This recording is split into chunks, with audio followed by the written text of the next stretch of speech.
Hi மக்களே, காலை வணக்கம். இன்றைக்கு எங்களை விட்டு என்ன சாப்பிடணும்னு பார்த்தீங்கன்னா பச்சை பயிர் இருக்குதானே, அதை நான் பிடிஞ்சு நல்லா களியாக வச்சிருக்கிறேன். பொங்கல் மாதிரி வந்திருக்கு. பச்சை பயிர் வச்சிருக்கிறேன். ஒரு சுண்டு தான் எடுத்தேன். நான் ப்ரெஷர் குக்கரில் போட்டு 3 விசில் விட்டது.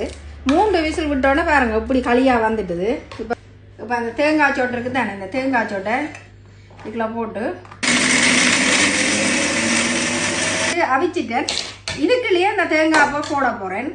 பாருங்க இடித்த தேங்காய் பூ எப்படி இருக்கேன். இதை இப்படியே போட்டுட்டு தேங்காய் பூ இப்படி போட்டு திரட்டிட்டு பாருங்க அளவான சர்க்கரை தூள் போடுவோம். சர்க்கரை ஒரு இப்போ ஒரு சொட்டு உப்பு போட்டுட்டு இருக்க போகிறேன். இதுதான் இன்றைக்கு என்னுடைய விடிய காலம சாப்பாடு. சீனி விருப்பம் இல்லாதாக்கள் தேங்காய் பூ மட்டும் போட்டு சாப்பிடுவோம்.